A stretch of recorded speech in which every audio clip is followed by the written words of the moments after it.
Greetings from the Boogie Down South Bronx. This is Jeffrey Cortez.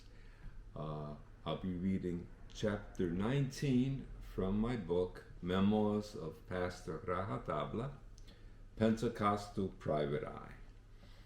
All right. Description of the intention of this particular book and its writing you could find written below, as well as where you could purchase a paperback copy or Kindle version. That is, you could purchase that at Amazon. Also, you could purchase as a pickup at a Barnes & Nobles near you. What you do is go to their website, Barnes & Nobles, search for the book by title. That's Pastor Rajatabla, Pentecostal Private Eye, or Memoirs of Pastor Rajatabla. And what you could do is also choose the location nearest you of the bookstore. That's the Barnes & Nobles bookstore nearest to you for pickup. All right. As I've done in the prior readings of the chapters, a quick explanation of the written format, the inside of the book. The regular type is the problems that are presented to Pastor Raja by members either from the community, neighborhood, or nearby congregations, leaders of nearby congregations. And Raja, due to his observational and clinical skills, he goes, investigates, then he writes the humorous, many times humorous, sometimes sobering findings. In his journal, Tabla, and that's the inside joke, Rajatabla, an explanation of that particular terminology, Rajatabla, whether it be in the Spanish jargon or in the jargon of the Spanish Pentecostal churches or church settings, then you could find that explanation or definition inside the descriptions below. All right, so let's go on to chapter 19, which is His Kama Shanda Kike. And the introductory scripture from the New Testament is from Romans 8:28. And we know that in all things God works for the good of those who love him, who have been called according to his purpose. Okay.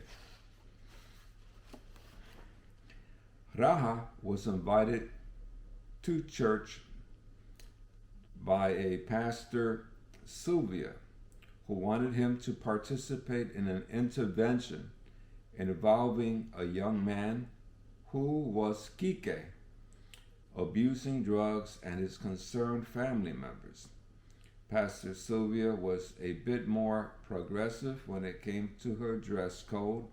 She actually had some highlighted hair, light makeup, and even at times wore some modest jewelry.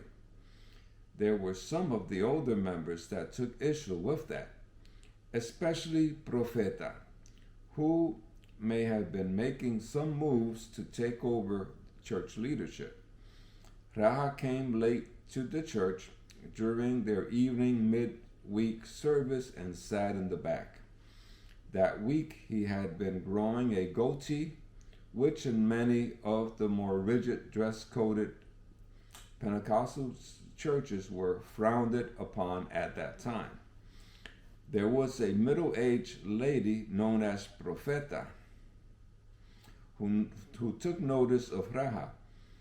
She passed up and down the aisles several times while looking at him from head to toe, shaking her head. As she walked up to the front, one of the church members, who appeared to be a member of the OSC, which I give a description of what the OSC is in prior chapters, so you might want to read that, whispered something into her ear. Profeta then made facial gestures. During the church moments of collective intercessory prayer, she began to speak loudly in tongues, walking toward Raja, and then prophesying over him in a stern manner. It did not go well. Dear Tabla, last week, Pastora Sylvia Jatusabes shared about a family needing assistance regarding a substance abuse issue. The family, being new members to her church, had shared how their older son relapsed. There was going to be a family intervention in the pastor's office after their evening church service.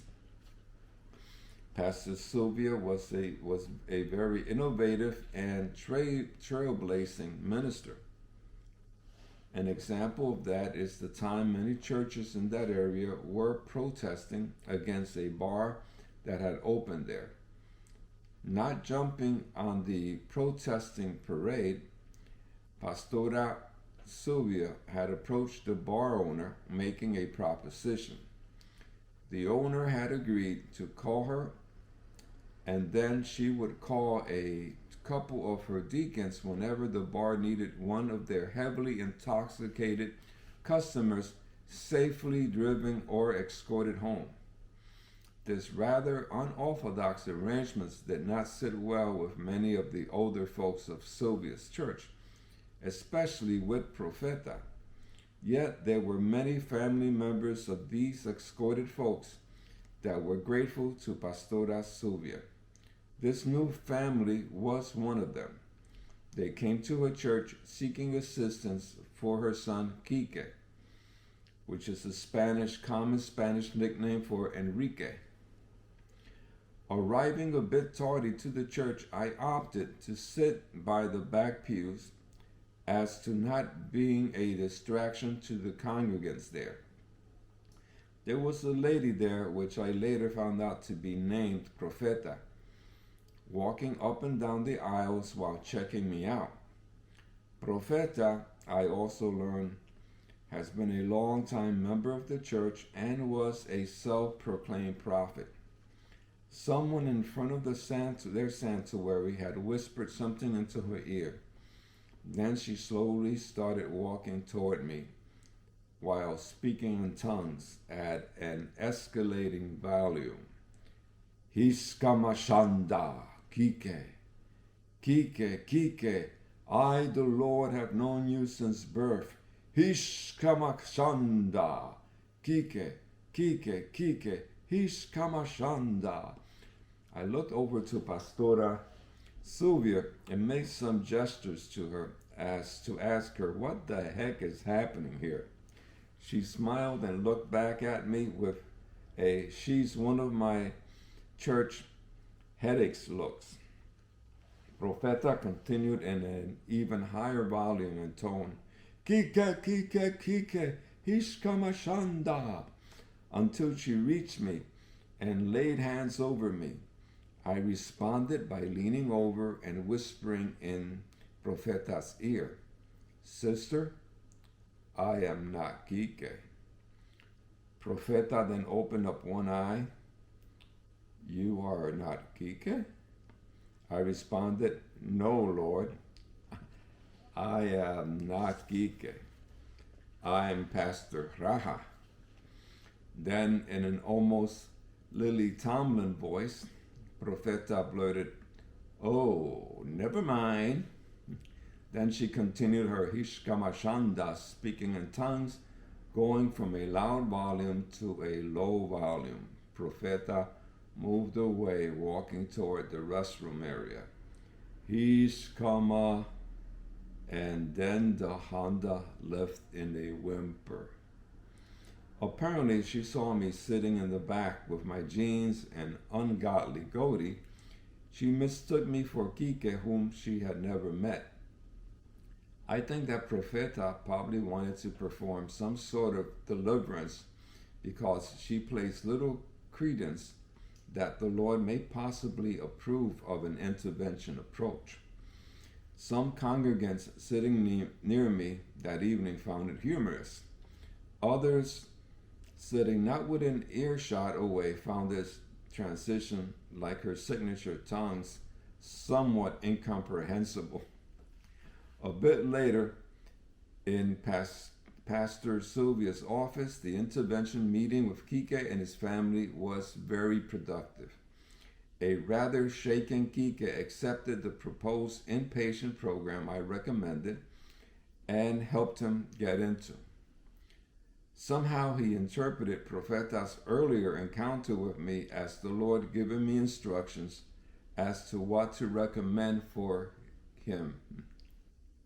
Pastora, ya tú sabes, and I, Pastora Sylvia, ya tú sabes, and I just ran with it. Bendición y bendiciones. Bye bye.